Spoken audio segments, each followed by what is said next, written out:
আসসালামু আলাইকুম। আমরা আজকে দেখব ভিডিওতে জেনেসিস এমপিপিটি আপনারা কিভাবে সেটিংস এবং কানেকশন করবেন। তো এটা খুবই সহজ। সেটিংস বিষয়ে আপনারা অনেকেই এটাতে কিছু জায়গাতে কনফিউশনে ভোগেন এবং ভুল করে থাকেন, তো সেটা আমরা দেখাবো। তো কানেকশন করার জন্য প্রথমে আমাদের এই উপরের কভার এখানে 4টা স্ক্রু দিয়ে লাগানো থাকে, এটা স্ক্রুগুলো খুলে কভারটা ওপেন করে নিতে হবে। তো আমাদের এখানে জাস্ট চিকুন তার আছে, চিকুন তার দিয়ে এখানে আপনাদের দেখানোর জন্য জাস্ট রাখা আর কি। তবে আপনারা অবশ্যই এখানে কিন্তু পর্যাপ্ত মোটা তার ইউজ করতে হবে, ঠিক আছে। এখানে আমি যদি আপনারা একটু দেখাই, ভিতরে কানেক্টরে ভিতরেও লেখা আছে এবং বক্সের বাহিরে এখানেও কিন্তু প্লাস মাইনাস পোলারিটিগুলো স্পষ্টভাবে লেখা আছে। প্লাস মাইনাস খুব সাবধান থাকতে হবে, ভুল পোলারিটি লাগানো যাবে না। লাগালে হয়তো ভিতরে এখানে একটা ফিউজ আছে, এখানে 2টা ফিউজ আছে, এই ফিউজগুলো কেটে যেতে পারে। আর আমাদের প্রত্যেকটা এমপিপিটিতে আপনারা দেখবেন এইভাবে একটা তার থাকে। এটা হচ্ছে আমাদের বিশেষ যে ব্যাপারটা, এসি চার্জিং ম্যানেজমেন্ট গুরুত্বপূর্ণ, এটা তারটা এখানে থাকে। প্রত্যেকটা এমপিপিটির সাথে এইভাবে তারটা থাকে। তো আপনারা এই তারটা কিন্তু বক্সের বাহিরে এখানে যে কোনো একটা হোল দিয়ে আপনারা বাহির করে আইপিএসের সাথে কমিউনিকেশন করে এসি চার্জিং ম্যানেজমেন্টটা অত্যন্ত গুরুত্বপূর্ণ, যেটা এই কাজটা করে নিতে পারেন। তো কানেকশনের সময় প্লাস মাইনাস পোলারিটি খেয়াল রাখার পাশাপাশি প্রত্যেকটা নাট যাতে অত্যন্ত ড্রাইভার দিয়ে মজবুতি সহ খুব শক্তভাবে আছে কিনা এটা লক্ষ্য রাখতে হবে। এটা কিন্তু অনেক হাই অ্যাম্পিয়ার এখান থেকে পাস হয়, সুতরাং কানেক্টরগুলা খুব মজবুতি আকারে কানেকশন হওয়াটা জরুরি। আর এটা হচ্ছে আমাদের 80 অ্যাম্পিয়ারের যে মডেলটা এটা, এবং 40 এবং 60 অ্যাম্পিয়ারে কানেক্টরগুলো থাকে কিন্তু এইভাবে same board same circuit, but এখানে কানেক্টরটা পিসিবির সাথে এভাবে থাকে। তো এখানে লক্ষ্য করলে আপনারা দেখতে পাবেন যে মধ্যের 2টা কানেক্টর খুব পাশাপাশি। এখানে ভয় পাওয়ার কোনো কারণ নাই, কারণ এই 2টা কমন, 2টা আসলে মূলত একই, একটা ব্যাটারি প্লাস এবং আর একটা প্যানেল প্লাস। আর এই কর্নারে গ্যাপ দেওয়া হয়েছে কারণ এটা প্লাস এবং মাইনাস আলাদা, আবার এটা প্লাস এবং মাইনাস আলাদা, এটা ব্যাটারি মাইনাস, এটা প্যানেল মাইনাস, আর মধ্যের 2টা পজিটিভ। সুতরাং এখানে আপনারা খুব সহজে আরাম করে কানেকশনটা দিয়ে ফেলতে পারবেন। অবশ্যই এই ধরনের ভালো কোয়ালিটির যে লাক্সগুলো আছে, লাক্স দিয়ে কানেকশন দেওয়ার চেষ্টা করবেন। বাজারে যে কোনো ব্যাটারির দোকানে বা ইলেকট্রিকের দোকানে আশা করা যায় একটু খোঁজ করলে এই লাক্সগুলো পেয়ে যাবেন। তো লাক্সগুলো যথাযথ নিয়মে তারের মাথাতে কানেকশন করে নেবেন। এখন যেটা করতে হবে, ব্যাটারি প্লাস মাইনাস কানেকশন করার পরে আপনাদের সোলার প্যানেলে চেষ্টা করবেন প্যানেল থেকে যেখান থেকে ইনপুট আসে ওখান থেকে সার্কিট ব্রেকার ইউজ করার জন্য। ডিসি সার্কিট ব্রেকার আমাদের দেশে কিন্তু বেশিরভাগ ক্ষেত্রে পাওয়া যায় না। সেক্ষেত্রে আপনারা যেটা করতে পারেন, এই ধরনের এসি সার্কিট ব্রেকার যেগুলো আছে, এটা ডাবল পোলের পাওয়া যায়, 16 অ্যাম্পিয়ার ডাবল পোল। এটাও কিন্তু আপনারা প্যানেলের দিকে ইউজ করতে পারেন প্যানেল সাইডে। বাট যদি ব্যাটারি সাইডে কানেকশন করতে হয় সার্কিট ব্রেকার, আপনারা এখানে ডিসি সার্কিট ব্রেকার ইউজ করতে পারেন, যদিও এখানে ভিতরে ইনপুট এবং আউটপুট উভয় সাইডে নিরাপত্তা ফিউজ আছে। এখন যে বিষয়টা সেটা হচ্ছে কানেকশনের আরেকটা পয়েন্ট বাকি আছে। আপনাদের আইপিএসের যে এসি প্লাগটা আছে, স্ট্যান্ডার্ড ইউপিএস প্লাগ, যদি কারোর গোল রাউন্ড প্লাগ থাকে সেই ক্ষেত্রে মাথার সকেটটা চেঞ্জ করতে হবে। আমরা এটাই রাখছি কারণ স্ট্যান্ডার্ড লেটেস্ট মডেলের ইউপিএস প্লাগগুলো মূলত এটাই। আর যেগুলো রাউন্ড প্লাগ একটু বড়, এটা কিন্তু আপনার একটু পুরানো মডেলগুলোতে সাধারণত থাকতো বা আমাদের দেশে এখনও ইউজ হইতেছে। সুতরাং মাথার প্লাগটা হাতের ডান সাইডে ফেজ নিউট্রাল, এটা সঠিকভাবে বুঝে টেকনিশিয়ানদের ওনারা আপনাদের বাসাবাড়িতে যিনি টেকনিশিয়ান ডাক দিবেন ওনাদেরকে এটা সাবধানতার সহিত ফেজ নিউট্রাল সঠিক দিকে রেখে কানেকশন দিতে বলবেন। তো আইপিএসের যে প্লাগটা এটা চলে আসবে এখানে আপনারা লাগিয়ে দিবেন। লাগানোর পরে এই যে প্লাগের তারটা এটা এবং এখান থেকে যে এসি কেবলগুলো আসবে এগুলো সব একসাথে বেঁধে কেবল টাই দিয়ে সুন্দর করে বেঁধে দেওয়া যেতে পারে, যাতে টানাটানিতে জিনিসগুলো লুজ কন্ট্যাক্ট হওয়ার সুযোগ না পায়। এই ব্যাপারটা মাথায় রাখতে হবে।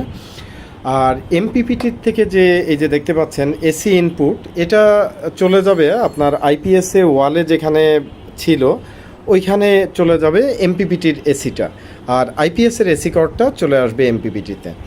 এই হচ্ছে মোটামুটি কানেকশন। এখন আসেন আমরা সেটিংসগুলো একটু দেখে নেই। সেটিংসে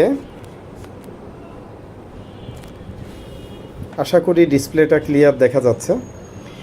সেটিংসে ঢোকার জন্য প্রথমে যে কাজটা করতে হবে, লাল এবং সবুজ বাটন এই দুইটা একসাথে চাপ দিয়ে ধরতে হবে। এটা হচ্ছে হার্ড সেটিংস।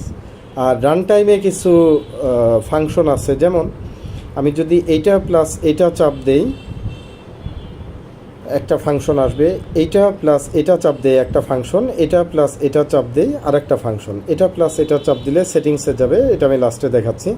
যেমন এটা প্লাস এটা যদি আপনি একটু চাপ দিয়ে ধরে থাকেন, এসি চার্জিং অফ, আপনার এই এমপিপিটিটার মাধ্যমে এসি চার্জিংটা কিন্তু আপনি অন অফ কন্ট্রোল করতে পারবেন। আবার আরেকবার চাপ দিয়ে ধরলে দেখেন এখানে লেখা আছে এসি চার্জিং অন, অর্থাৎ আপনি এখান থেকেই চাইলে এসি চার্জিং অন অফ করতে পারবেন। যদিও আমাদের এটা অটোমেটিক্যালি করে থাকে, সেটা যদি কমিউনিকেশন ও একটা কানেকশন থাকে। এরপরে এটা প্লাস এটা যদি আপনি চাপ দেন, এসি বাইপাস মোড। অনেক সময় আমাদের দেশে লোডশেডিং যখন হয়, এমপিপিটি কিন্তু কিছুটা ব্যাটারি খরচও করে থাকে সোলারের পাশাপাশি, প্রত্যেকটা এমপিপিটিতে এটা করে থাকে। গরমের সময় যদি ব্যাটারি কিছু খরচ হয়ে যায়, তখন আমাদের দেখা যায় লোডের ব্যাকআপ পেতে অসুবিধা হয়।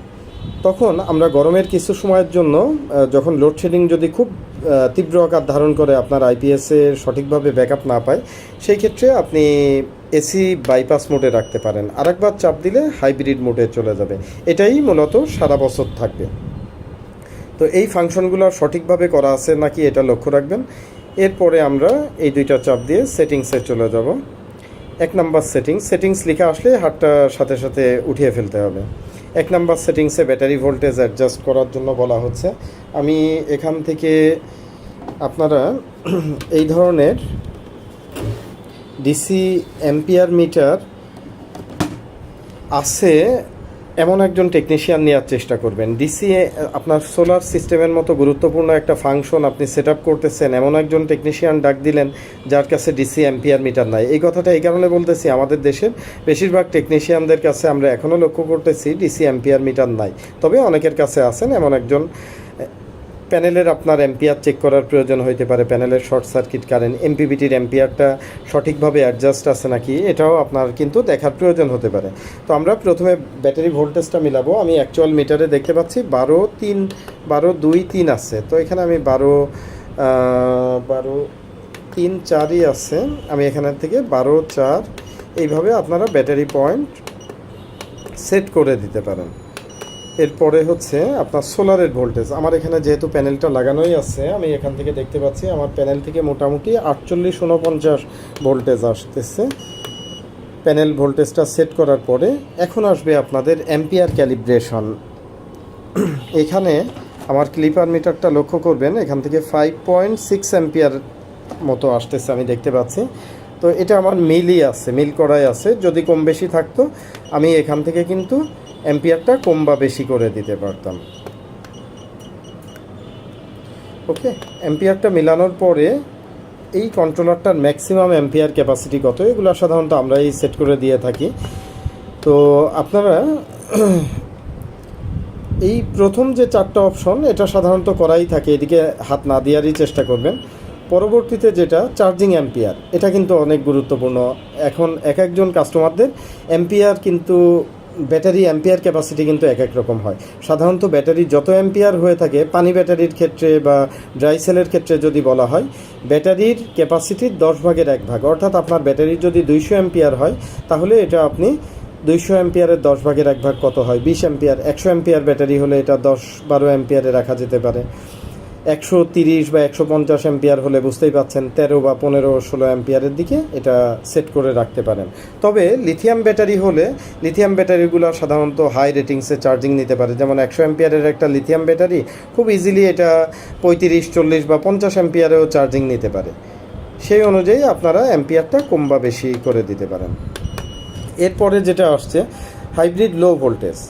এটা হচ্ছে আপনার দিনের বেলা সূর্য থেকে যখন এনার্জি আসে তখন তো সে ব্যাটারিটা চার্জ ফুল হওয়ার পরপরই সোলার ব্যাকআপ মোডে চলে যায়। অর্থাৎ এই এমপিপিটি কনভার্টার সে স্বয়ংক্রিয়ভাবে এসি মেন লাইনটা অফ করে সে সোলার থেকে আপনার আইপিএসের মাধ্যমে এনার্জি উৎপাদন করে আপনার বাসাবাড়ির লোড চালাইতে থাকে। তো এখান থেকে এই যে সোলারের ব্যাকআপ মোডে গেছে, ব্যাটারি ভোল্টেজ আবার কত নিচে আসলে সে এসি মেন লাইনের থেকে এই সোলার ব্যাকআপ থেকে এসি মেন লাইনে ফিরে যাবে, এটা হচ্ছে সেই সেটিংটা। এখানে আপনি বাই ডিফল্ট আমরা 12 রাখি, আপনার ব্যাটারির কন্ডিশন অনুযায়ী এটা আপনি কম বা বেশি করে রাখতে পারেন, তবে স্ট্যান্ডার্ড আমরা সাধারণত 12তে রাখি। 12 ভোল্টেজের নিচে, অর্থাৎ এই বিষয়টা হচ্ছে 12 ভোল্টেজের নিচে আসলে সে সোলার থেকে এসি ব্যাকআপে আবার ফিরে যাবে। এরপরের যে সেটিংস, এটা হচ্ছে ব্যাটারি ফুল চার্জ পয়েন্ট। এটাও অত্যন্ত গুরুত্বপূর্ণ। এখানেও আপনারা অনেকে ভুল করেন। আপনার ব্যাটারি যদি পানি ব্যাটারি এবং টল টিউবুলার হয়, আপনি এটা 14, 7, 8 রাখতে পারেন, এটা নিয়ম। আর যদি আপনার ফ্ল্যাট টিউবুলার সাধারণ আইপিএস পানি ব্যাটারি হয়ে থাকে, এটা আপনি 14, 4-এর দিকে রাখতে পারেন। আপনার লিথিয়াম ব্যাটারি হলে লিথিয়াম ব্যাটারিগুলো সাধারণত 14, 6-এর দিকে ফুল চার্জ হয়, এখান থেকে আপনি 14, 5 বা 14, 4-এর দিকে রাখতে পারেন। ড্রাই সেল হলে এখানে 14, 0 বা 13, 9 এরকম দিকে রাখতে হবে। তো এভাবে আপনার ব্যাটারি অনুযায়ী আপনার এই সেটিংটা করতে হবে। এরপরে হচ্ছে আরেকটা ফাংশন আমাদের, এটা হচ্ছে আমাদের জেনেসিসের, এটা কিন্তু 12 ঘন্টা ফরম্যাট এবং 24 ঘন্টা ফরম্যাট উভয় মোডে, হাইব্রিড মোড, হ্যাঁ, উভয় ফরম্যাটে চালানো যায়। তো আমাদের দেশে অনেক বাংলো, রিসোর্ট বা বিভিন্ন ধরনের বাসাবাড়ির ক্ষেত্রে অনেকে করেন, যাদের লিথিয়াম আয়ন ব্যাটারি আছে, হিউজ লাইফ সাইকেল, তারা অনেকে চান যে আমাদের এটা যেন 24 ঘন্টা ফরম্যাটেই হাইব্রিড মোডে যেন আমি ব্যাটারির লাইফ সাইকেল নিয়ে চিন্তা করতেছি না, অনেক কাস্টমাররা এভাবে বলে থাকেন, আমার যেন দিন রাত 24 ঘন্টাই চলে, তাদের জন্য 24 ঘন্টা মোড। আবার পানি ব্যাটারি বা লিড অ্যাসিড ব্যাটারির ক্ষেত্রে এটা হচ্ছে 12 ঘন্টা ফরম্যাটে রাখাটা উত্তম হবে, যেহেতু রাতের বেলা ব্যাটারি, পানি ব্যাটারি, লিড অ্যাসিড ব্যাটারি, এগুলা ব্যাটারি শেয়ারিং মোডে না চালানোটাই মঙ্গলজনক এবং লাভজনক। তো এই ছিল মোটামুটি সেটিংস হয়ে যাওয়ার পরে আপনারা যেটা করবেন, প্রথমে কানেকশন দেওয়ার সময় প্যানেল অফ রাখবেন সার্কিট ব্রেকার দিয়ে। ব্যাটারিটাও এই দিকের কানেকশনটা আগে দিবেন, কিন্তু ওই সাইডে যে ব্যাটারির টার্মিনালগুলো এটা পরে লাগাবেন, তাহলে এখানে কিন্তু ভুল হওয়ার সম্ভাবনা কম হবে। ব্যাটারিটা অনেক সময় 2 তার 1 হলে স্পার্কও করে ফিউজ কেটে যেতে পারে। সুতরাং আগে এখানে সবগুলো কানেকশন দিবেন, এরপরে ব্রেকার বা পাওয়ার দিবেন, এরপরে হচ্ছে এমপিপিটির পাওয়ারটা অন করবেন। দেন এই সেটিংগুলো করলে আলহামদুলিল্লাহ ও এখন নিজের মতো কাজ করা শুরু করে দিবে। প্যানেল ভোল্টেজ আছে দেখতে পাচ্ছেন, ও একটু পরে নিজের থেকেই ট্র্যাকিং করে নেবে, বেস্ট পাওয়ার, ম্যাক্সিমাম পাওয়ার পয়েন্ট ট্র্যাকিং, যেটা ও ট্র্যাকিং করে ও ওর মতো নিজে অপারেশন শুরু করে দিবে। ধন্যবাদ সকলকে ধৈর্য নিয়ে ভিডিওটা দেখার জন্য। আসসালামু আলাইকুম।